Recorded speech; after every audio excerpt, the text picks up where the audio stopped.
The leadership of the House of Representatives says it is studying the content of the letters sent to it by the Minister of Niger Delta Affairs in response to its 48-hour ultimatum on allegations of corruption made against its members.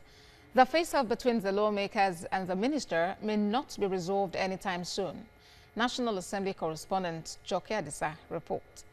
The National Assembly is up in arms against the Minister of Niger Delta Affairs over what it says was his disparaging comments against its members. At the investigative hearing on alleged reckless spending in the Niger Delta Development Commission in the House of Representatives, the minister accused the lawmakers of benefiting from most of the commission's contracts. That we have record to show that most of the contracts in NDDC are given out to members of National Assembly, but you don't know about it. It's okay. This part of the investigative hearing has trended on the social media with varying caricatures. Minister, it's okay.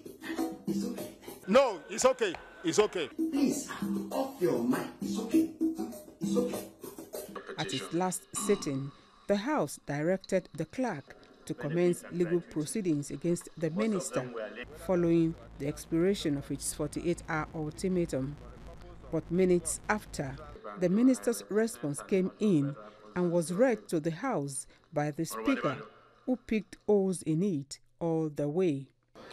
The last paragraph says, "Please accept, sir, the assurance of my esteemed regards and do pass my explanation to my colleagues in the Ninth Assembly who probably misunderstood my assertion." I'm not passing it to the Ninth Assembly. I'm passing the so-called misunderstanding to the whole world. The Honorable Minister is saying here that he never said what we thought he said. I knew when I made bold that statement for him to come up with proof of his allegation, that there was no way and no how that was going to happen, because no such thing happens here. The Speaker directed the Ethics and Privileges Committee of the House to scrutinize the letter and report back. Benjamin Kalu from Abia State speaks for the House of Representatives. He gives a clear perspective to the position of the House on the matter. Generally speaking, we have been exonerated.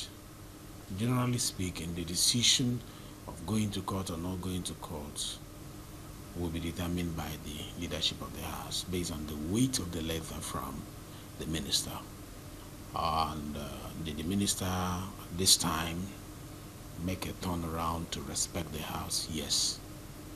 If he didn't send that letter, if he didn't communicate, even though he did not publish the list, and he said there's no need to publish the list because you are not involved, I was misunderstood. I mean, to the strength of that opinion, we are happy that he took the steps to respect the dignity of the House. These parliamentary reporters analyze the situation. The National Assembly leadership needs to probe further, in that letter, for the minister to explain some of these not so clear phrases he used in his letter, saying that unusual influence, that does not speak well, for the National Assembly. The way out is the National Assembly, if they want to expose corruption, they have to come clean. The face-off between the minister and the National Assembly members is a cause for worry for the generality of the people who yearn daily for improved living conditions. Joke Adisa, TVC News, Abuja.